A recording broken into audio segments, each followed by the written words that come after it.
7 गलतियां बताई है कंगाल होने की। ये गलती अगर आपने भी करी है तो जिंदगी में कितना भी पुण्य करोगे उसका फल नहीं है। आज की कथा को लिखकर रखना, शायद तुम्हारी जिंदगी संवर जाए। लिंग पुराण में 7 गलतियां बताई है व्यक्ति को बर्बाद होने की। पहली गलती है, उसमें से अगर आप स्वीकार कर रहे हैं ये गलती तो समझ लो कि गलती आपने करी है। गंगा जल तो बुलवाया टैंकर भरकर, 21,000 बेलपत्र भी समर्पित कर रहे हो। आप मंदिर के अंदर बैठ गए, दर्शन करने वाला आता रहा, किसी को अंदर प्रवेश नहीं दिया।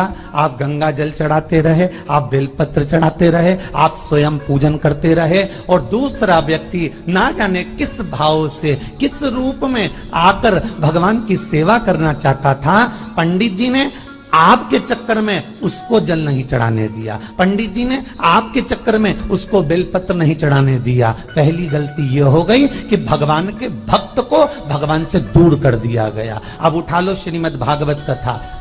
2 देवताओं ने गलती करी थी। एक ब्रह्मा जी ने गलती करी थी कि गाय बछड़ों का हरण कर लिया था। 1 वर्ष होने में 1 दिन था तब ब्रह्मा जी ने गाय बछड़े वापस दिए थे। दूसरी गलती इंद्र ने करी थी, जल वृष्टि करी तब भगवान कृष्ण को गोवर्धन पर्वत उठाना पड़ा। दोनों देवताओं ने गलती करी, पर भगवान कृष्ण ने इंद्र को क्षमा कर दिया पर ब्रह्मा को क्षमा नहीं करा। क्यों नहीं करा? क्योंकि इंद्र को क्षमा इसलिए करा क्योंकि इंद्र ने जब जलवृष्टि करी तो सारे ब्रजवासियों को भगवान के चरणों में लाकर छोड़ दिया। सारे ब्रजवासी गोवर्धन पर्वत के नीचे आकर बैठ गए, भगवान के चरणों में आ गए। और ब्रह्मा ने जो गलती करी वो ऐसी गलती करी कि भगवान से गाय और बछड़ों को दूर कर दिया। जो भगवान से भगत को दूर कर दे उसको शंकर कभी क्षमा नहीं कर सकता। इसलिए बर्बादी का पहला कारण आप भक्त और भगवान में दूरी बना दी।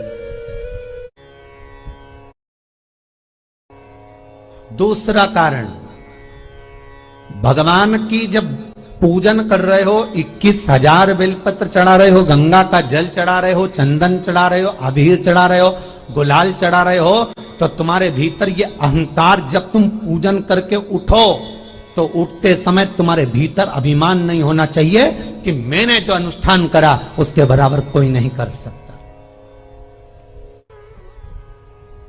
तीसरा कारण कहा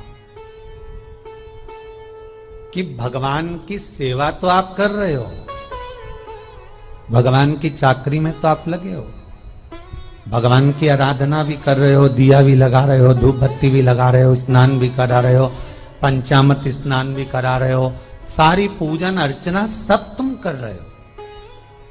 पर हो सकता है इस पूजन अर्चना में आप केवल 3 घंटा पूजन करते हो और बाकी के समय किसी न किसी की जीवात्मा को दुख पहुंचा रहे हो। एक कथा में एक बात कही थी कि भले मंदिर में दिया मत लगाओ, भले मंदिर में जाकर धूप बत्ती मत जलाओ, भले मंदिर में जाकर भोग मत लगाओ, भले मंदिर में जाकर जल मत चढ़ाओ, कुछ मत करो, भले भगवान को नए कपड़े मत पहनाओ, भले तुम्हारी मर्जी पड़े भगवान को भोग मत लगाओ, पर शास्त्र कहता है कुछ मत करो, पर एक काम जरूर करना कि किसी के चेहरे पर प्रसन्नता ला देना तो मंदिर में दिया जलाने के बराबर होगा। किसी के चेहरे पर चमक ला देना, प्रसन्नता ला देना तो अगरबत्ती लगाने के बराबर होगा। किसी गरीबड़े के, किसी दुखी के चेहरे पर अगर तुमने प्रसन्नता ला दी तो वो भगवान को कपड़े पहनाने के बराबर होगा। मालूम पड़े तुम मंदिर में पूरी सब्जी बांटो, मंदिर में भोजन कराओ, मंदिर में सारा पकवान चढ़ाओ, और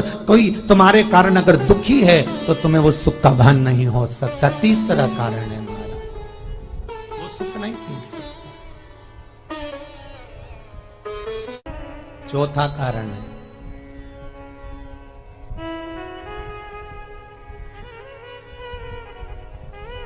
महाराज, जिस मंत्र को पढ़ा जा रहा है, जिस मंत्र का स्मरण किया जा रहा है,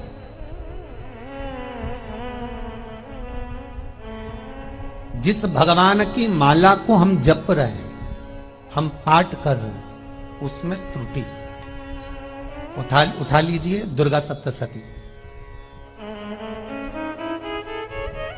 दुर्गा सप्तशती का हिंदी अनुवाद में एक थोड़ा सा दृष्टांत दिया है, आपको मालूम होगा।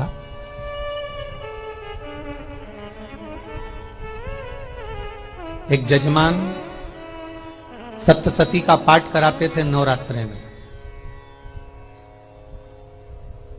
नवरात्रे पूरे होते थे और उनकी पत्नी मर जाती थी। सप्तशती के अंदर लिखा है, बहुत ध्यान से सुनिएगा। दुर्गा सप्तशती का पाठ कराते थे और पत्नी नवरात्रे के बाद 4 महीना 3 महीने के बाद मर जाती थी। बहुत दुखी था सेठ। एक शादी करी, दूसरी करी, तीसरी करी, चौथी करी, चौथी पत्नी भी मर गई। बहुत दुख हुआ। आज वो गुरुजी के पास चले गया, गुरुदेव, गुरुजी, गुरुदेव, गुरुदेव। गुरुजी बोले क्या हो गया? सेठ जी बहुत दिनों के बाद आ रहे हो, क्या बात है गुरुदेव? मेरे को एक बात समझ में नहीं आती कि मैं नवरात्रि में सप्तशती का पाठ कराता हूं, देवी जी का यज्ञ करवाता। तो दोस्तों, वीडियो आपको अच्छी लगी हो तो वीडियो को लाइक करें, चैनल को सब्सक्राइब करें, हमारे वीडियो को शेयर करना बिल्कुल भी ना भूलें। मैं आपसे मिलती हूँ अगले वीडियो में। तो तब तक के लिए अपना ध्यान रखिए और खुश रहिए। धन्यवाद।